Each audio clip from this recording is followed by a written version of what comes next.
सभे मगहिया भाई बहन के भूलेटन काका के राम राम आथिन मगहिया खबर में सुनथिन देश दुनिया के खबर।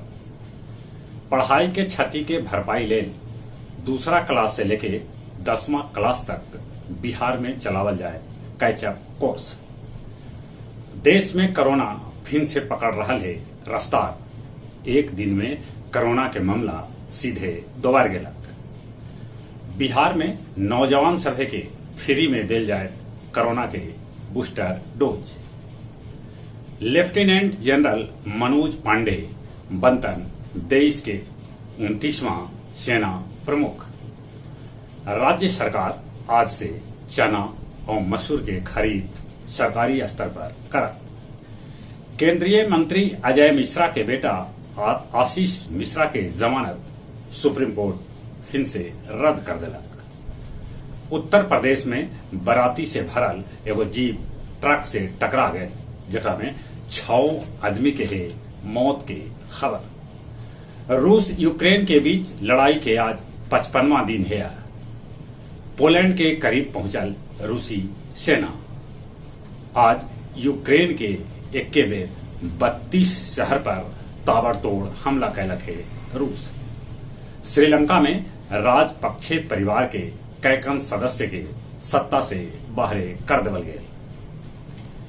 विपक्षी सभे मांग रहलन है ब्रिटिश प्रधानमंत्री जॉनसन से इस्तीफा।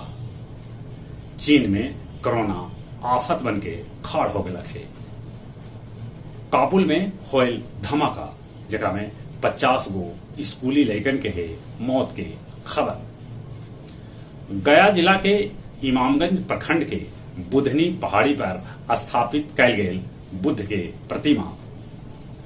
गुरुआ थाना के कुर्थिया टाण गांव के तालाब से भेटायल एगो पत्थल के मूर्ति।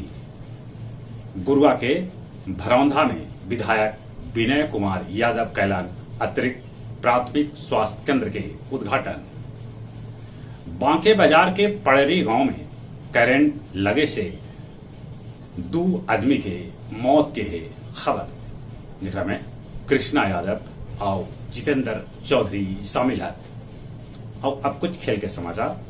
आईपीएल में Rajasthan Royals Kolkata night Riders के 7 विकेट से हरा दिला।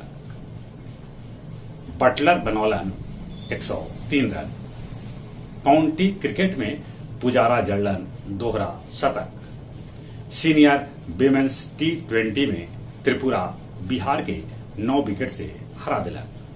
संतोष ट्रॉफी में मेघालय राजस्थान के 3-2 से हरौलक। और गया के पूनम के भेटायल राष्ट्रीय तीरंदाजी में कांस्य पदक। जहां तक मौसम के सवाल है, दिन पर दिन गर्मी के पारा ऊपरे चढ़ रहा है। गया के तापमान तो 43 डिग्री से ऊपरे है। ये गर्मी से बचते, कोरोना से बचे ले मुंह होना पर मास्क लगाते। चले अपने सभे के एक बेर फिर से भूलेटन काका के राम राम।